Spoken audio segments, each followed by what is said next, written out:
In the late 1950s, several proponents of ESP drew attention from numerous U.S. government agencies and the U.S. Army. Among them was one William Foos, who with his daughter Margaret conducted demonstrations of the use of ESP to overcome handicaps. Foos believed that he could use ESP to train the blind to see, using extrasensory perception, to the point where they would be able to drive an automobile safely, among other life skills. He also believed, or at least claimed, that through the use of ESP the blind could read without resorting to braille, play chess or checkers, distinguish colors, and in short do all which the sighted could do. Foos was just one of several proponents of ESP who drew the attention of the FBI. The FBI's interest in Foos and especially is documented in the Unexplained Phenomenon Extrasensory Perception file, released to the public in 2006. The reason for the government's investigation into ESP is obvious given the context of the times. The late 1950s and early 1960s was the height of the Cold War between the Soviet bloc and the West. Eastern Europe was under Soviet domination. Cuba had not yet fallen to the communists, but it was in crisis. American and Soviet spies sought information on each other's nuclear weapons programs, nuclear submarines, and the development of rockets. And the United States had just publicly acknowledged the existence of the Cosa Nostra, especially provided a potent weapon in the war against organized crime and in the covert war against Soviet espionage. The FBI's extrasensory perception file opens with an interoffice memorandum dated July 16, 1957. William Foos demonstrated his abilities using his daughter before several government employees. In the memorandum describing the abilities of William Foos, he is described by the writer as a high school graduate employed in a minor capacity with the C&O Railway, Chesapeake and Ohio Railroad. The memorandum notes that Foos did not claim any supernatural abilities and that being uneducated in science and psychology could not offer technical explanations. Instead, Foos claimed to be entirely self-taught in the use of ESP, through private experimentation. He also claimed to have taught more than 24 people in the Richmond, Virginia, region to develop their own extrasensory powers, including teaching persons completely blind to see with 100% efficiency. Foos demonstrated his abilities by using his daughter, who was blindfolded with cotton balls over her eyes, secured with an elastic band. She then demonstrated an ability to read from materials selected by her father. Margaret also demonstrated considerable manual dexterity by playing jacks while blindfolded. The observing FBI employee, identified as W.A. Brannigan, expressed near ecstasy in his observations, forwarded to his seniors. "There is no limit to the value which could accrue to the FBI," he wrote, listing the ability to read mail without opening it, including the documents in diplomatic pouches.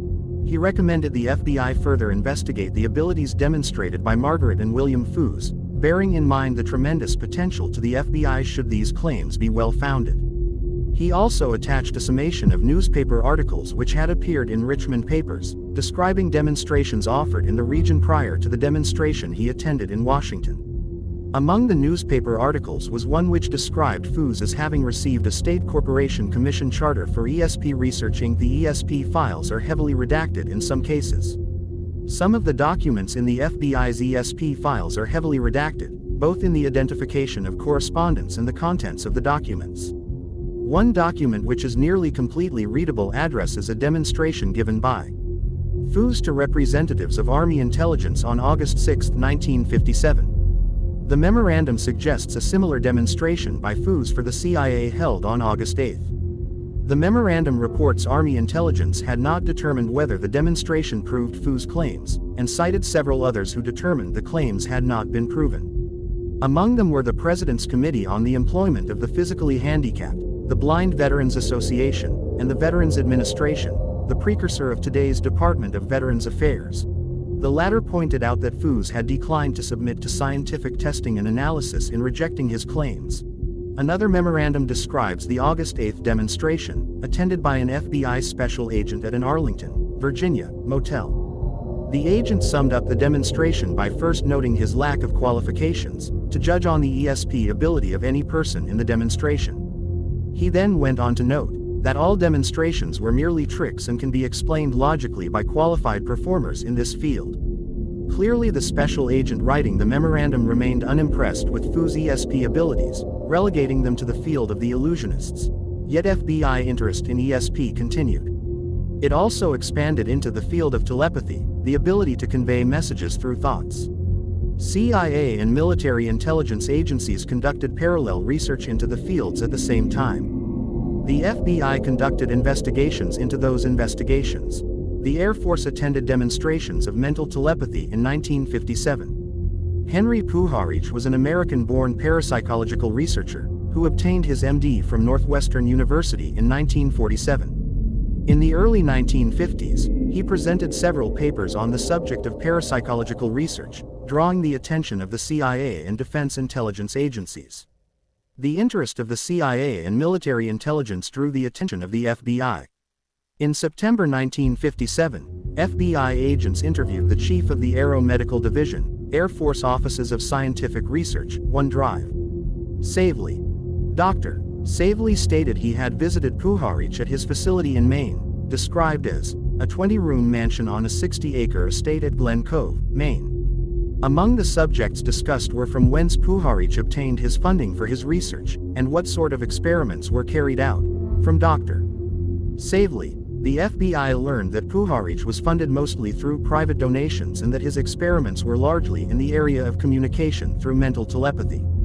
He also stated, according to the memorandum describing the interview, that Puharich appears to be dedicated to the study of the science of transmitting messages from one person to another through mental telepathy.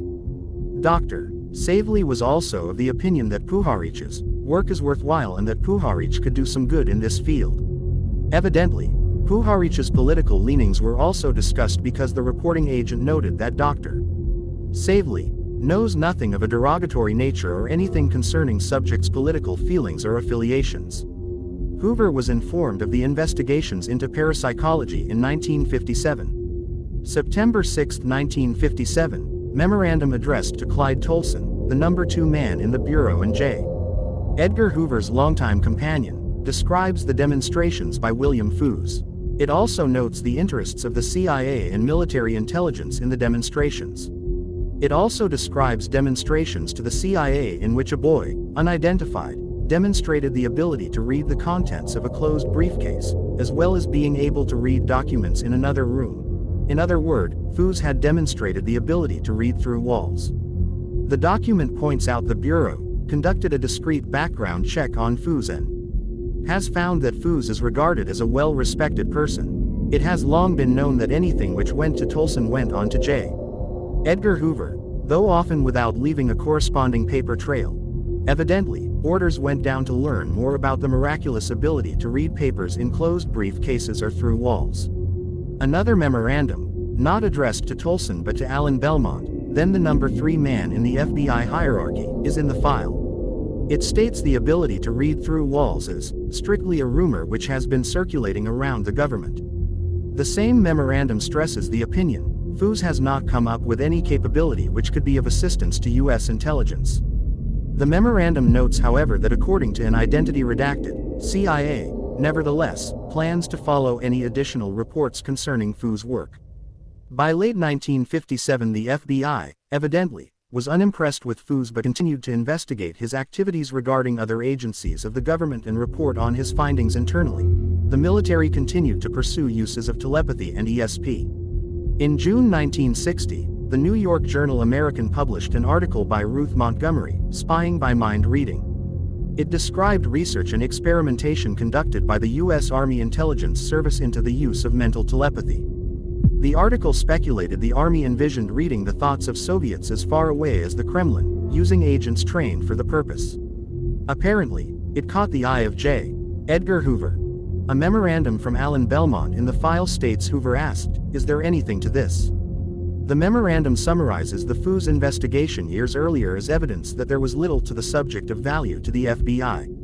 It also states the FBI's famed laboratory experts claimed, informed scientific opinion at the present time is that there is no basis in science for the validity of extrasensory perception as described in this article.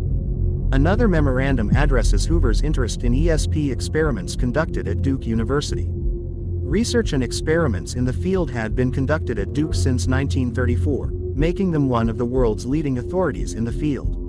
According to the memorandum, Dated June 28, 1960, belief in ESP has gained little acceptance among psychologists and fails test of common experience.